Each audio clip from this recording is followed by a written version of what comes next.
Have you ever stopped for a second and asked yourself why a small group of people seem to control so much of the world's wealth, while the majority struggle paycheck to paycheck, even though they work just as hard, if not harder? This is not just about money, it's about the way of thinking that separates the rich from everyone else.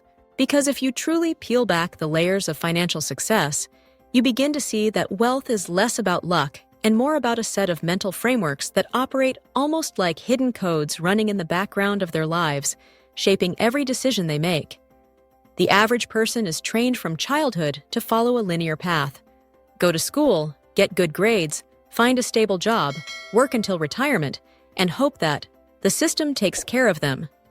In contrast, wealthy individuals are taught, either directly through family influence or indirectly through experience, that stability is an illusion, and that growth comes from controlled risk, long-term patience, and seeing the world in terms of opportunities rather than limitations. While most people are afraid to lose, the wealthy condition themselves to analyze potential gain with a sharper lens, and this subtle difference in mindset is the reason one person will see an abandoned property as a decaying liability, while another sees it as the foundation of a profitable real estate empire.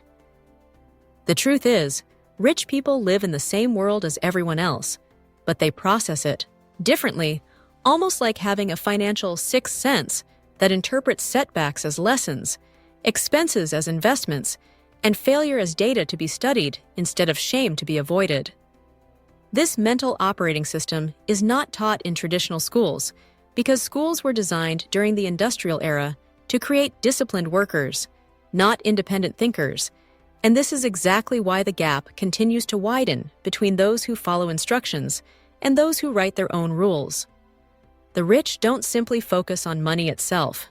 They focus on assets that generate money while they sleep, systems that multiply their efforts, and relationships that open doors money alone cannot buy.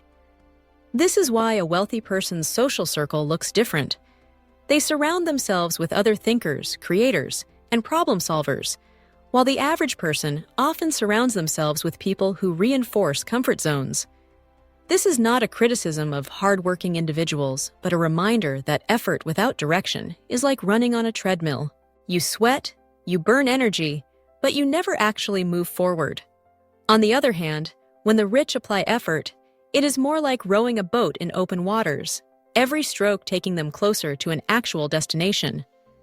The fascinating part is that anyone can learn to think this way, but it requires unlearning decades of societal programming that equates risk with danger instead of growth. Think about it. Why do so many people fear starting a business even though they know staying in a job forever will never make them wealthy? The answer is because they've been conditioned to value security over freedom, even though security is often just an illusion held together by someone else's paycheck. Wealthy people know that the only real security comes from owning the source of your income, not depending on another person or company to provide it. That's why they think in terms of ownership of ideas, businesses, properties, intellectual property, even time, while the majority are stuck in the cycle of renting their time for money, never realizing that time is the most valuable resource of all. The mind of a rich person sees compounding everywhere, not just in interest rates, but also in skills, habits, networks, and decisions. For example, while many people see learning a new skill as a cost of time, a wealthy thinker sees it as a seed that could grow into countless opportunities over the next decade. This perspective allows them to delay gratification, something most people find nearly impossible in a world that constantly pushes instant rewards. But here's the secret. It's not that the rich have more willpower. It's that they have trained themselves to connect today's choices with tomorrow's outcomes so vividly that sacrificing comfort in the present feels natural, because the picture of the future reward is so clear in their minds.